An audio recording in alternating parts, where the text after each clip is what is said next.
내가 이제 세 번째 너희에게 갈 터이니 두세 증인의 입으로 말마다 확정하리라. 내가 이미 말하였거니와 지금 떠나 있으나 두 번째 대면했을 때와 같이 전에 죄 지은 자들과 그 남은 모든 사람에게 미리 말하노니 내가 다시 가면 용서하지 아니하리라. 이는 그리스도께서 내 안에 말씀하시는 증거를 너희가 구함이니 저가 너희를 향하여 약하지 않고 도리어 너희 안에서 강하시니라. 그리스도께서 약하심으로 십자가에 못 박히셨으나 오직 하나님의 능력으로 살으셨으니 우리도 저희 안에서 약하나 너희를 향하여 하나님의 능력으로 저와 함께 살리라. 너희가 믿음에 있는가 너희 자신을 시험하고 너희 자신을 확증하라. 예수 그리스도께서 너희 안에 계신 줄을 너희가 스스로 알지 못하느냐? 그렇지 않으면 너희가 버리운 자니라. 우리가 버리운 자가 되지 아니하는 것을 너희가 알기를 내가 바라고 우리가 하나님께서 너희로 악을 조금도 행치 않게 하시기를 구하노니 이는 우리가 옳은 자임을 나타내고자 함이 아니라 오직 우리는 버리운 자 같을지라도 너희로 선을 행하게 하고자 함이라. 우리는 진리를 거스려 아무것도 할 수 없고 오직 진리를 위할 뿐이니 우리가 약할 때에 너희의 강한 것을 기뻐하고 또 이것을 위하여 구하느니 곧 너희의 온전하게 되는 것이라. 이를 인하여 내가 떠나 있을 때 이렇게 쓰는 것은 대면할 때에 주께서 너희를 파하려 하지 않고 세우려 하여 내게 주신 그 권세를 따라 엄하지 않게 하려 함이니라. 마지막으로 말하노니 형제들아 기뻐하라. 온전케 되며 위로를 받으며 마음을 같이하며 평안할지어다. 또 사랑과 평강의 하나님이 너희와 함께 계시리라. 거룩하게 입맞춤으로 서로 문안하라. 모든 성도가 너희에게 문안하느니라. 주 예수 그리스도의 은혜와 하나님의 사랑과 성령의 교통하심이 너희 무리와 함께 있을지어다. 아멘. 13절에 보면 축도할 때 내용이 그대로 있죠. 제일 마지막에 내용. 그리스도의 은혜와 하나님의 사랑과 성령의 교통, 이런 내용을 들어서 축도를 하게 됩니다.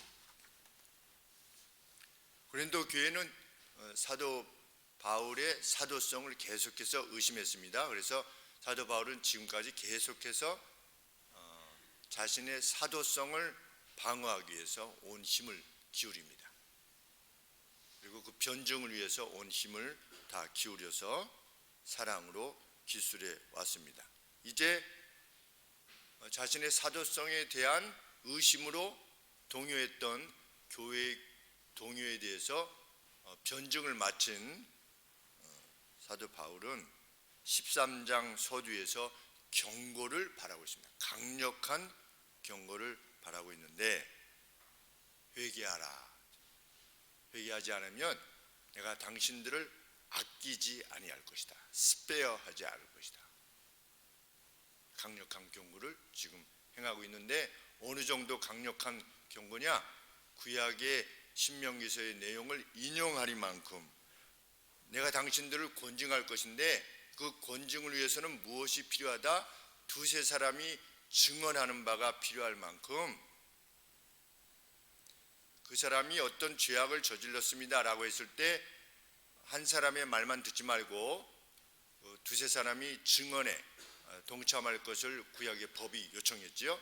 왜냐하면 잘못 권징을 행사하면 안 되기 때문에. 그런데 그 내용을 인용하면서 바울이 지금 경고하고 있는 겁니다. 1절에 내가 이제 세 번째 당신들에게 갈 것인데 두세 증인의 입으로 말마다 확정할 것이다. 그래서 그것이 입증되면 죄를 계속해서 지을 것 같으면 그것이 명백하면 내가 너희들을 아끼지 않을 것이다. 이렇게 강력하게 경고를 합니다. 근데 경고의 내용이 뭐냐? 그 12장 20절, 21절 바로 위에 있는 내용과 관계되어 있는 것이 분명하고 또 고린도 교회 내에 특별히 성적 비도덕성 그 악을 계속하게 될 때 내가 가만두지 아니할 것이다. 사도로서 20절에 언급되어지는 내용은 무엇입니까? 다툼과 교회 내 다투는 겁니다. 성도들끼리. 우리 교회는 다투는 모습을 한 번 봤습니다. 보기에는 제가 아주 난감했습니다. 24년 동안 그 개척하고 나서 교회를 설립하고 나서 한번 성도가 성도에 대해서 직접 이렇게 다투시는 것을 우리 식당에서 한번 뵌 적이 있는데, 아주 난감했습니다. 성도님이 두 분 다 떠나셨죠. 참 안타까운 일이 아닐 수 없습니다. 다툼, 성도 내 다툼. 시기. 제가 볼 때 우리 교회는 그래도 시기에 있어서는 이게 오만한 것인지 잘 모르겠지만, 누가 뭐 성도님이 어떤 성도님을 시기하고 이런 거는 별로 안 보이고, 또 그럴 일도 아직까지 별로 없는 것 같아서 참 감사한 일입니다. 분냄, 성도님이 성도에 대해서 이렇게 성질을 내는 것, 이것도 거의 없지 않았나 이런 생각이 듭니다. 제가 이렇게 제 눈으로 목도한 적은 별로 없는 것 같습니다. 내면으로 어떻게 하고 있는지 잘 모르겠지만, 분냄, 또 당짓는 것, 이거는 없는 것 같습니다. 특별히 서로 이렇게 파벌을 지어가지고서 우리 편하자 해가지고 이렇게 하는 것, 당짓는 것, 중상, 중상도 수군수군하는 것, 이것은 잠깐 있었다고 제가 들었습니다. 잠깐 있었다. 이 예배 드리는 문제 때문에, 우리가 이 코로나 사태 때문에 예배를 드리는 문제에 대해서 수군수군하였다고 하는 말을 얼핏 제가 듣기는 들었습니다. 그러나 하나님께서 은혜 가운데 다 문제를 해결하시고 또 마음들을 정리하실 수 있는 그런 은혜를 주셔서 또 무사히 잘 교회가 넘어간 것 같습니다. 위에서 기도 많이 하게 되었습니다. 거만함과 그리고 어지럽게 하는 것, 소란스러운 겁니다. 이렇게 교회가 디스터번스라고 그랬는데, 그냥 막 교회가 이런저런 것으로 막 이렇게 어지러워지는 거죠. 이런 것들을 보지 않기를 원한다, 사도 바울이 그랬습니다. 교회 내에서 사도 바울이 교회의 가치로 권하는 바가 무엇입니까? same mind, 동일한 마음, one mind, 하나의 마음, 이것을 사도 바울이 권했는데, 이러한 악을 행하는 바들이 있을까 두려워하고, 그리고 좀 더 본질적, 좀 더 악하고 권징을 행할 수밖에 없는 죄는 21절에 언급되는 바, 내가 전에 죄를 지은 여러 사람의 그 행한 바, 이것을 보면 고린도 교회 내에 여러 사람이 악을 행한 겁니다. 그냥 한두 사람이 악을 행한 것이 아니라 여러 사람의 행한 바 더러움이라고 그러는데, 순결치 못함, 이런 표현을 썼습니다. impurity라고 썼는데, 이거 뭐냐? 성적인 비도덕성입니다. 성적인 비도덕성. 네, 음란, 이것은 간통을 말합니다. 간통. 다른 사람의 배우자와 어떤 악을 행하는. 그런데 교회 내에 이런 사람이 여럿이 있었던 겁니다. 어떻게 교회 내에 이럴 수 있었는가? 그 시대가 성에 대해서, 성적인 비도덕성에 대해서 관대했기 때문에 그렇습니다. 오늘도 관대하지 않습니까? 사람들이 그냥 입으로 쉽게 말하지 않습니까? 제가 몇 차례 말씀드렸지만, 미국에 있는 친구, 고등학교 때 이민을 간 상호라고 하는 친구가 하는 이야기가, 미국은 말로 다 푼대요. 말로 이제 농담을 하면서 어떤 성적인 욕구들을 말로 푸는데, 실제로 돈을 주고 여인을 산다든지 이런 건 별로 없대요. 아주 찾아가야 된대요. 그런데 한국에 오면 그냥 음식점에서도 가능하고 여관에서도 가능하고 여기저기에서 가능하다는 겁니다. 그래서 여기가 더 썩었다라고 말하더라고요. 한 10수년 전에 그렇게 친구가 와서 이야기를 했습니다. 친구도 캘리포니아에만 사니까 미국 전체라고 말할 수는 없겠지만, 성적인 비도덕성, 호색함을, 호색이 뭐냐? 센수얼리티, 감각주의. 이것도 역시 성적인 것에 관계된 겁니다. 다. 근데 여러 사람이 교회 안에서 그렇게 행했다. 제가 전에 말씀드리지 않았습니까? 우리 김전동 성도가 다른 성도님하고 같이 말씀을 나누는데 전화가 와가지고 그 전화 속에 상대가 새벽기도 안 갔다고 그 상대를 막 꾸짖어서 그러니까 이 상대가 아유 잘못했다고, 새벽기도 가야 되는데 잘못했다고 그래서 전화를 끊었는데 그 전화했던 여인이 본 부인이 아닌 이런, 그러니까 이 간통의 상태에 있는 어떤 여자가 이분한테 전화를 해가지고 왜 새벽기도를 안 갔냐고 이렇게 말하는, 이것이 가능한 무슨 극단적인 예지만 실제로 있는 예라서 성도님이 저한테 이렇게 이야기를 해준 적이 있는데 참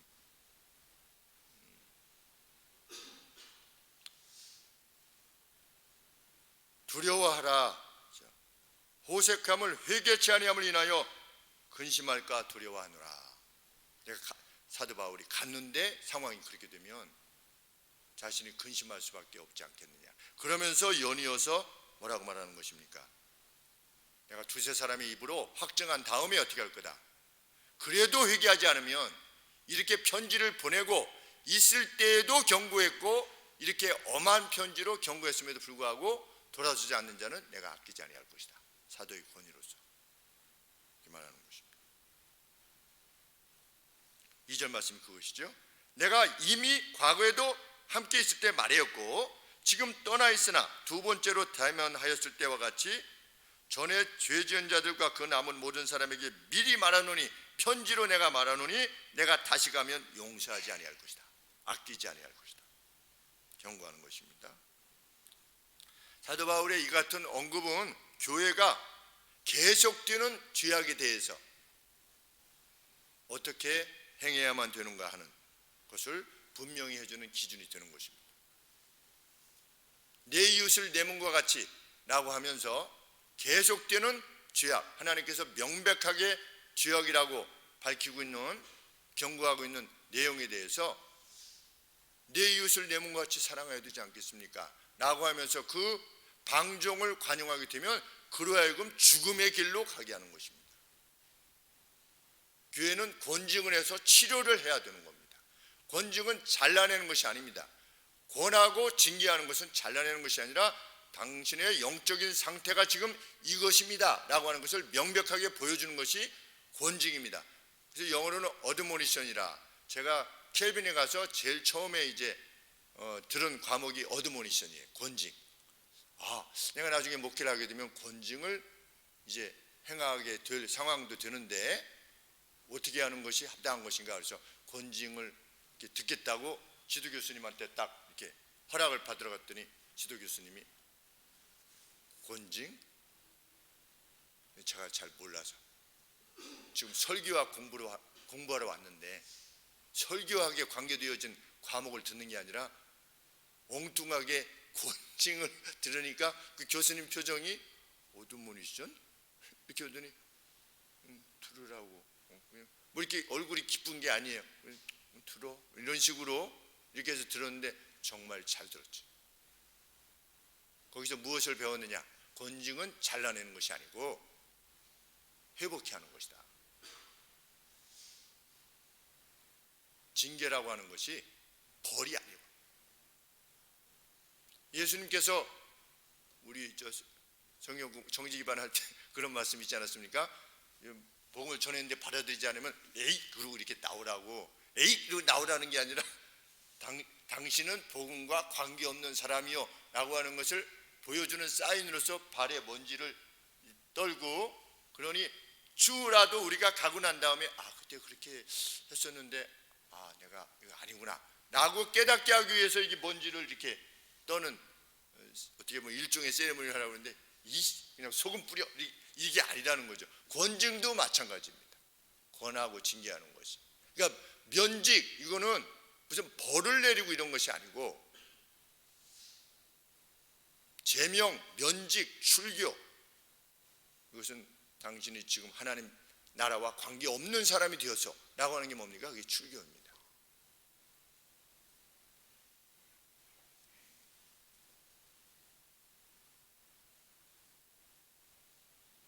교회는 권함에도 불구하고 계속 악을 행하면 권증을 해야 됩니다. 그리고 그 권증이 공개적으로 명백한 것이면 권증을 해야 됩니다. 그래야지 그 사람도 살고 교회도 사는 겁니다.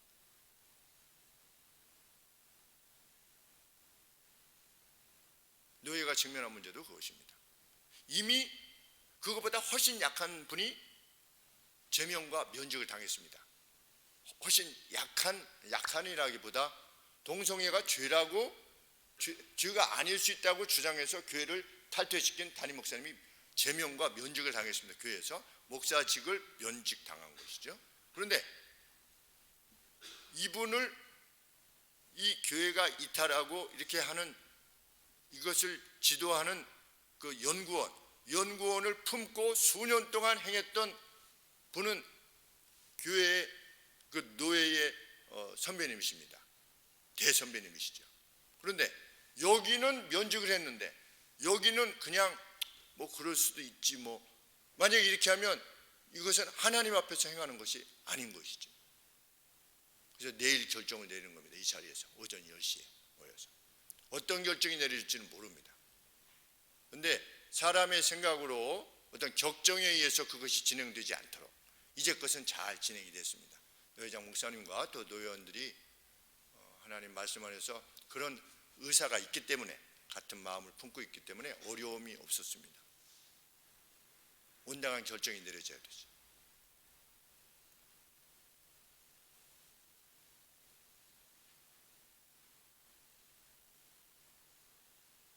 사도 바울이 우려했던 바는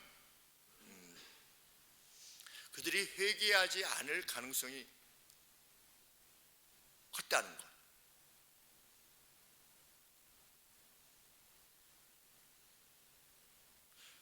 고린도 교회 성도는 사도 바울이 그렇게 권했을 때 무엇을 요구했냐면 당신의 권함이 주님이 권하시는 것이 맞다면 아니 간통하지 말라고 그러는데 그 죄라고 하는데 그게 무슨 주님 말씀하신 것이 맞습니까? 안 맞습니까?를 논할 이유가 뭐가 있겠습니까? 그것은 죄악인 거지.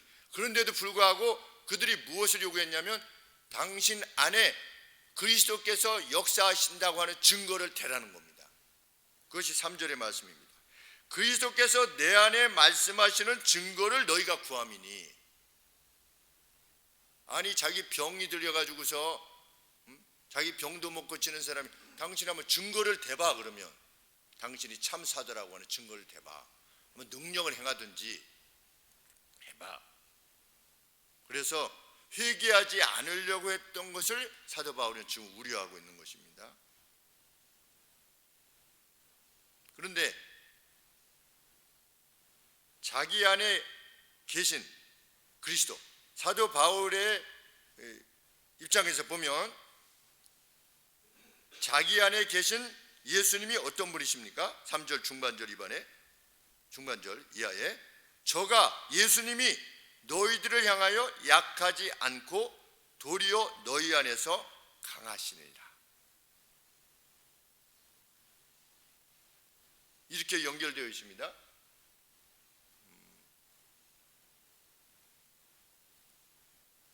고린도 교회 성도들은 바울에게 당신 안에 그리스도가 계시다고 하는 것을 입증하시오.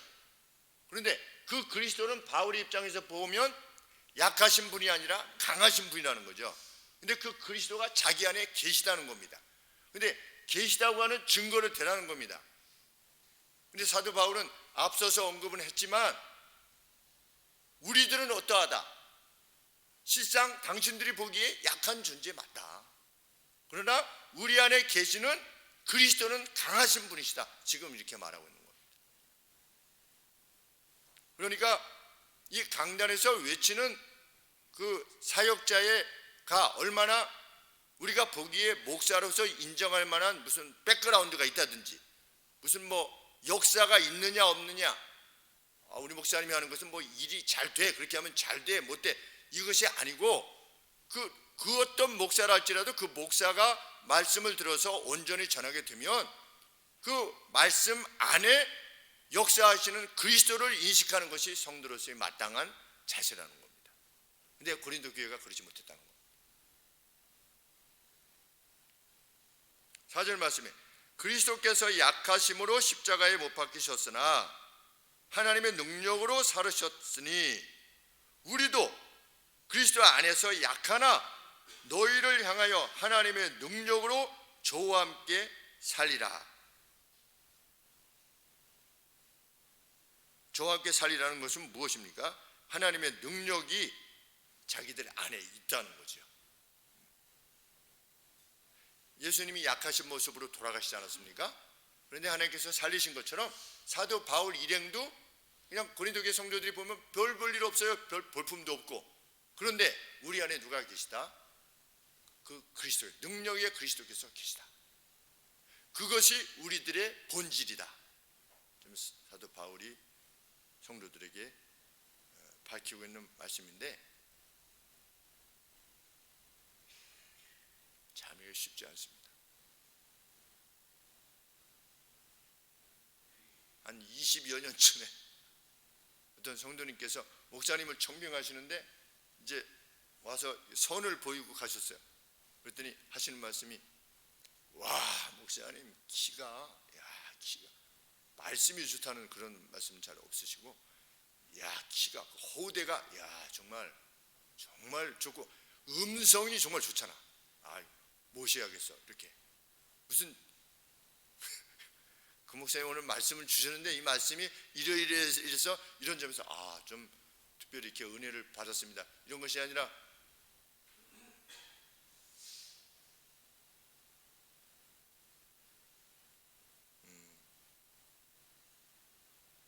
오늘도 사람들이 좀 소위 말해서 카리스마가 있다라고 여겨지는 목사를 원하지 않습니까? 카리스마. 그쪽으로 자꾸 모이잖아요, 사람들이.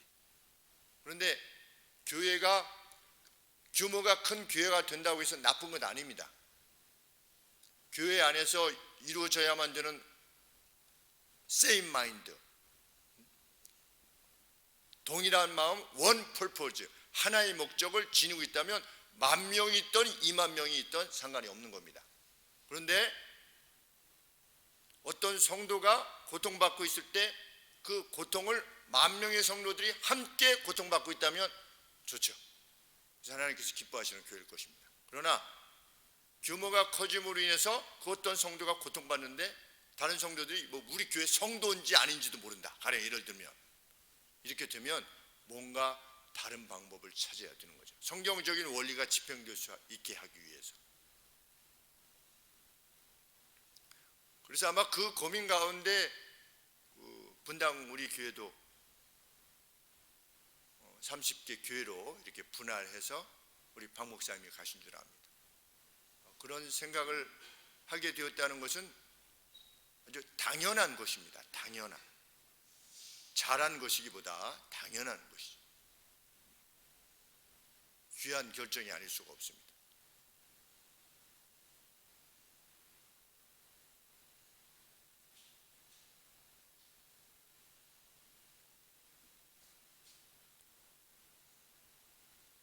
사절 말씀에 우리도 저희 안에 약하나 너희를 향하여 하나님의 능력으로 저와 함께 살리라.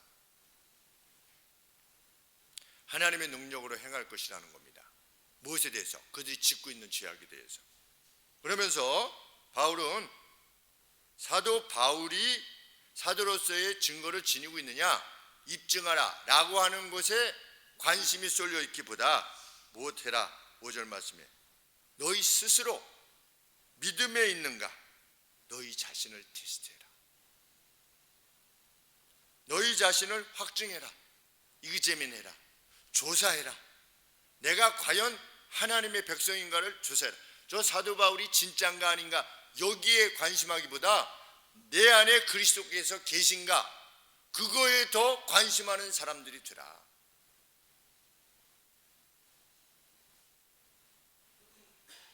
예수 그리스도께서 너희 안에 계신 줄을 너희가 스스로 알지 못하느냐?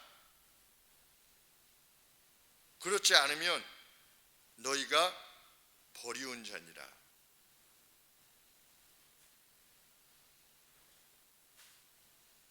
예수 그리스도께서 자기 안에 있는 것을 확증하지 못한다면 버리운 자니라. 참 무서운 말씀이 아닐 수 없습니다. 어떻게 확증할 것인가? 그건 참 구체적인 방법을 말하고 있지는 않습니다. 그런데 성도가 마땅히 지녀야 되는 관심은 그것이야만 된다고 하는 것을 지금 밝히고 있는 것입니다. 그러면서 바울은 자신 일행이 그 테스트에 실패하지 않았다고 하는 사실을 고린도 교회가 알 것이라고 좀 확신합니다. 6절 말씀에 우리가 버리운 자 되지 아니한 것을 너희가 알기를 내가 바라고. 직역하면 이렇습니다. 나는 당신들이 우리 자신들이 그 테스트에 실패하지 않는다고 하는 사실을 인식할 것이라고 나는 신뢰한다.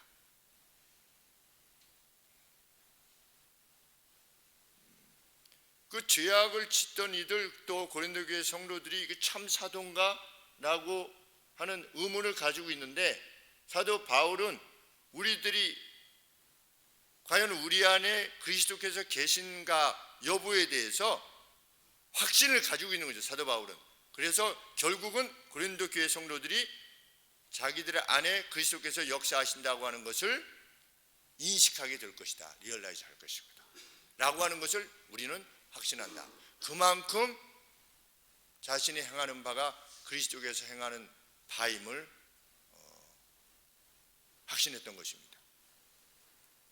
이것은 마치 우리가 이러한 싸움, 내일과 같은 선한 싸움에 있어서 이것이 진리에 입각한 것이라고 하는 것을 확신하는 것과 다를 바가 없는 것입니다. 그러면서 7절 말씀에 우리는 하나님께 기도합니다. 하나님께 프레이합니다. 어떻게 해달라고? 당신들이 그 어떤 잘못도 행치 않게 하게 하시기를 우리는 기도합니다. 비록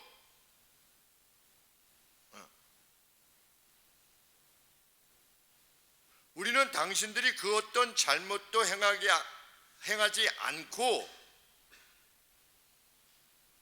않기를 원합니다. 우리는 무엇을 구하는 게 아니라 우리들 자신들이 승인되어지는 것으로 나타나게 되어지는 것을 구하는 것이 아니라, 이게 무슨 말이냐면 사도 바울이 자신들이 사도로서의 그 정당성을 입증하는 이 목적이 뭐냐면 우리들이 당신들한테 인정받기를 원하는 것이 아니라는 겁니다. 내가 사도로서 인정받기를 원하는 것을 목적해서 지금 말을 하고 있는 것이 아니라, 비록 내가 혹 정말 만에 하나 우리가 당신들에 의해서 사도로서 정당성을 입증받지 못한다 할지라도 당신들이 하나님께서 원하시는 바를 행하고 그 어떤 잘못도 행하지 않게 되기를 원하는 것이 우리의 마음입니다. 지금 이렇게 말하고 있는 겁니다. 오직 우리는 버리운 자 같을지라도 당신들로 선을 행하게 하고자 함입니다. 이 편지를 보내는 목적은 우리를 좀 인정해달라 이런 뜻이 아니라는 겁니다. 목사도 마찬가지지요. 제가 이렇게 하나님의 말씀을 들어서 권하는 바는 하나님의 진리의 말씀입니다 라고 할 때 저를 좀 인정해 주세요 목사로서, 이걸 목적하는 것이 아니라 이 말씀을 듣고 그 가정이 죄로부터 멀어지고 의에 가까웠게 될 때 궁극적으로 받게 되는 하나님의 은총을 원하기 때문에 권한다는 겁니다. 그러한 심정으로 사도 바울이 권하고 있다는 겁니다. 그러므로 특별히 이 권징에 대해서 논할 때 이것은 지금 잘못하고 계시는 겁니다 라고 권할 때는 목사가 그 격려하는 것에 한 서너 배 더 많이 기도하고 행하는 것이라는 것을 받아들여야 됩니다.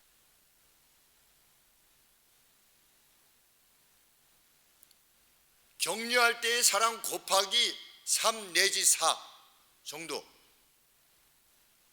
가령 예를 들면 우리 교회 가급적이면 우리 목사님이 좀 이렇게 새 것 아닌 것은 싫어하셔서, 제가 언제 새 것 아닌 거를 제가 싫어하는 거 교회에 뭐 이렇게 갖다 놓을 때 제가 뭐라고 말씀드립니까? 교회에 무엇을 이렇게 하나님 앞에 오퍼링 할 때, 드릴 때 우리 구약에 보면 어떻습니까? 최고의 예물을 드려라, 첫 열매를 드려라. 그래서 가령 예를 들면 이 가구가 있는데 가구를 새로 사게 돼가지고 이 가구가 쓸만한데 좀 버리기 아깝고 갖다 놓으면 아이들이 좀 편안하게 쉬울 수 있을 것 같아서 이렇게 갖다 놓으려고 하는데, 의도는 뭐 좋잖아요. 의도는 그렇지만 그것을 하나님이 과연 기뻐하실까? 제가 이렇게 말씀을 드릴 때 그것을 기뻐하실까요? 라고 말씀을 드릴 때는 그것이 제가 무슨 기분이 나쁘고 무슨 싫어해서가 아니라, 우리가 하나님을 높일 때 그만큼 높여야 된다는 것이죠. 그만큼 하나님의 관계에 대해서. 왜? 하나님은 왕 중에 왕이시니까 우리의 경배를 받으시는. 그래서 솔로몬이 그 성전을 무엇으로 쌓습니까? 금으로 쌓잖아요. 꼭 금으로 쌓아야 될 이유가 무엇이 있겠습니까? 근데 최대의 것으로 그렇게 하나님의 성전을 짓고 나서도 뭐라고 이야기했습니까? 하나님께서 어떻게 이 사람이 지은 이 전 안에 거하실 수 있겠습니까? 이렇게 말했잖아요. 그럼에도 불구하고 가장 좋은 것으로 하나님 옆에 드리고자 했죠. 그래서 어떤 성도님이 그것을 논하고자 했을 때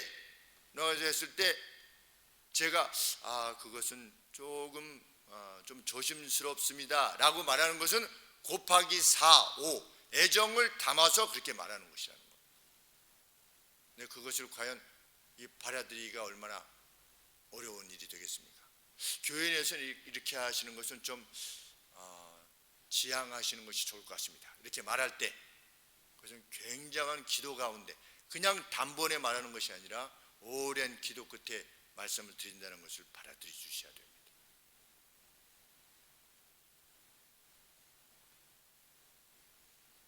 그래서 저는 사실상 CU도 온전하게 교회가 사용하기를 원하는 것인데, 사실은 우리가 그런 여건이 되기를 원하는 마음도 있고, 또 하나는 이 CU 사장님께서 그래도 다른 데 두 군데 세 군데를 더 하고 계신데 거기서는 적자가 나신대요.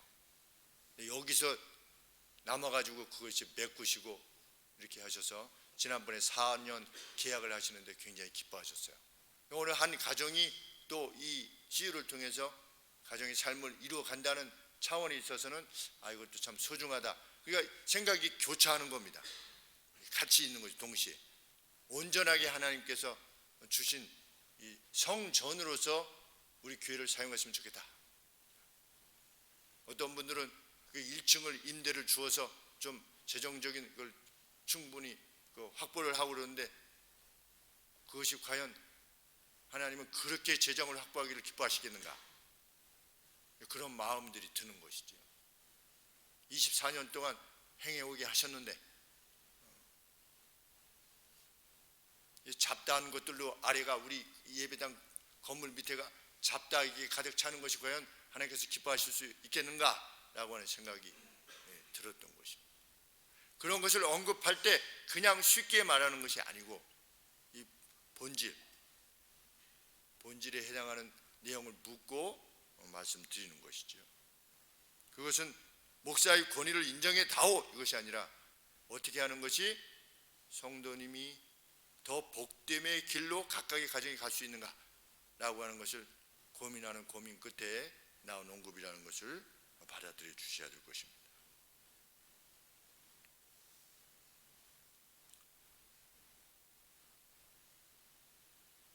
8절 말씀, 우리는 진리를 거스려 아무것도 할 수 없고 오직 진리를 위할 뿐이니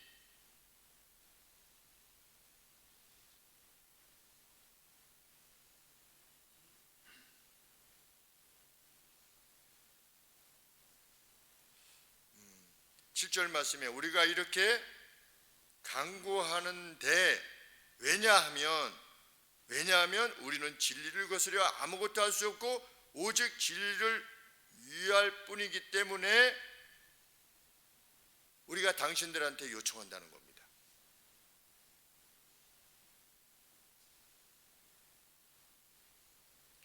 왜 우리가 하나님 앞에 이렇게 간구하느냐? 왜 당신들이 그 어떤 잘못도 조금도 행치 않게 되기를 하나님 앞에 간구하고 있느냐? 왜 우리는 혹 비난받는다 할지라도 그것을 행하게 해달라고 하나님 앞에 간구하느냐? 왜냐하면 9절에 우리가 약할 때 당신들의 강한 것을 기뻐하고 또 이것을 위하여 구하니 곧 당신들이 온전하게 되는 것이기 때문입니다. 우리가 참으로 원하는 것은 당신들이 온전하게 되기를 원하는 것이기 때문입니다. 그래서 우리가 우리 스스로 옳은 자임을 나타내고자 하는 것도 아니요, 버리운 자 같이 여김을 받더라도 우리는 개의치 아니하고 당신들이 옳은 것을 행하게 되기를 하시기를 하나님 앞에 간구하는 것입니다. 참 그것이 목자의 심령인 줄 압니다.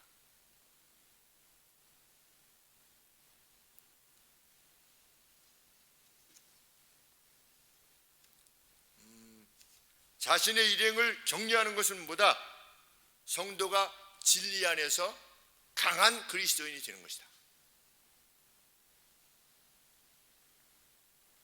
그래서 10절 말씀해 보시면 이제 이 편지를 보낸 뒤에 그들을 만나게 되었을 때 회개한 이들로 만나가지고 엄정한 권징을 행사할 필요가 없는 상태로 만나게 되기를 간절히 원합니다.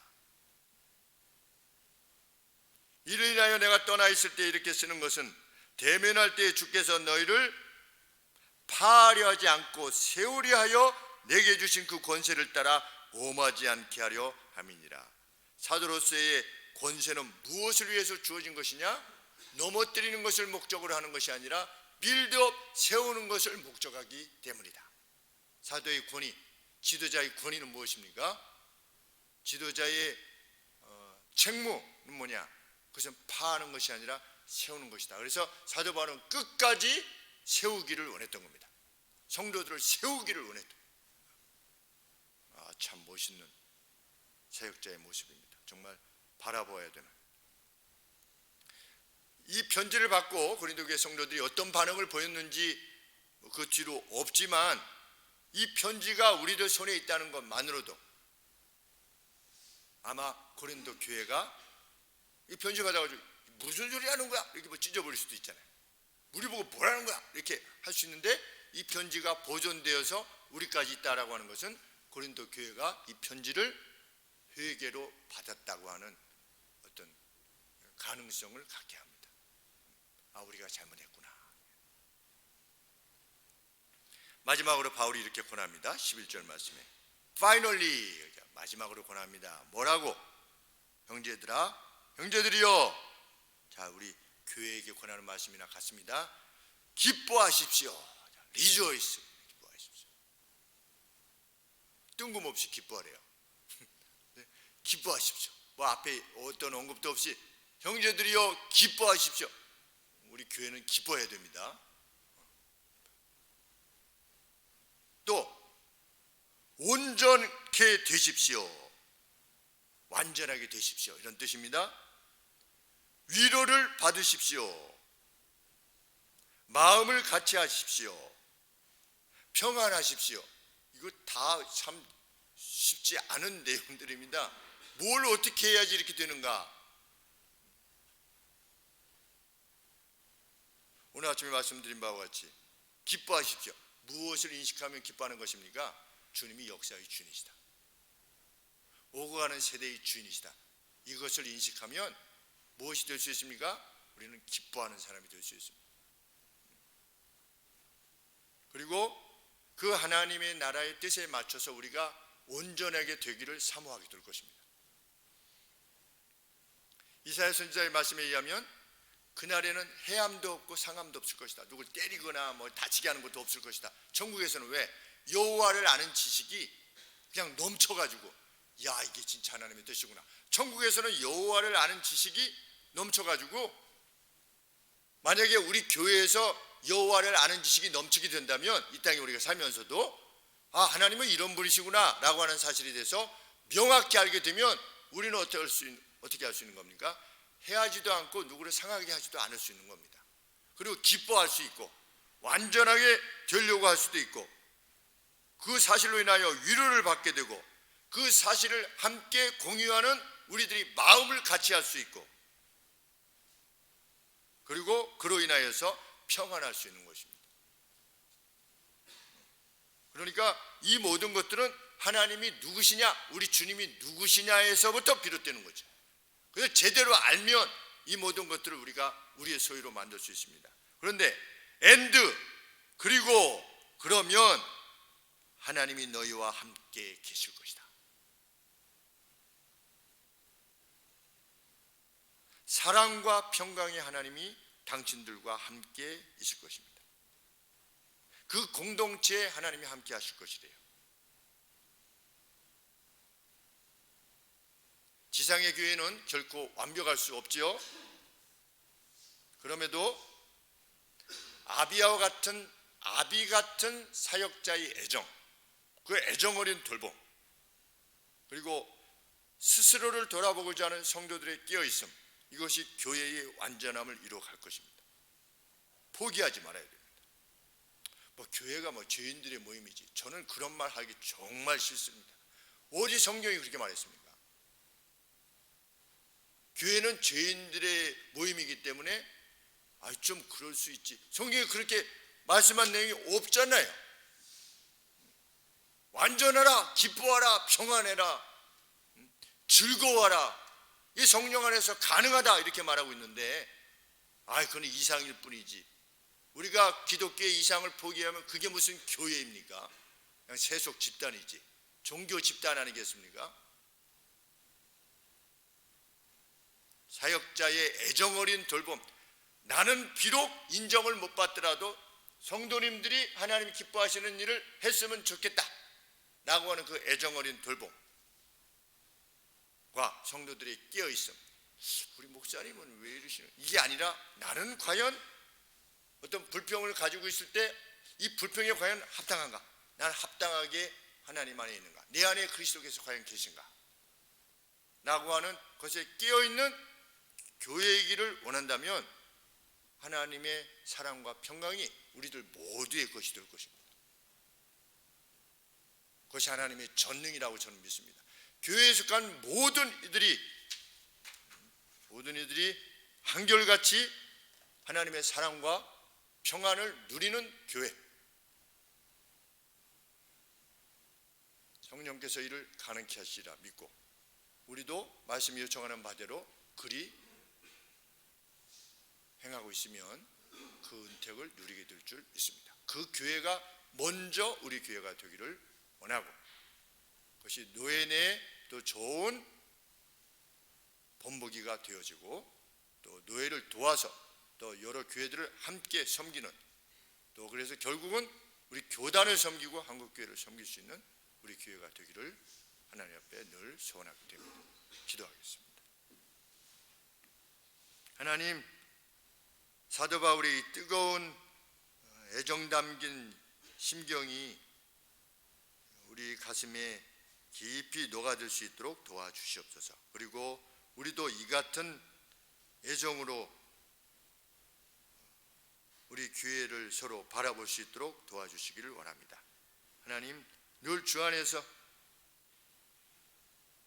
우리 자신들이 주께서 원하시는 바대로 행하고 있는가에 대해서 끊임없이 묻고 또 하나님 앞에 용서를 구하며 다시금 주 앞에 또 나아가는 거룩한 무리들이 될 수 있도록 도와주시옵소서. 내일 이루어지는 거룩한 노예, 성노예가 되게 하시고 하나님의 뜻이 분명하게 드러나는 거룩한 성노예가 될 수 있도록 도와주시옵소서. 예수님의 이름으로 기도합니다. 아멘.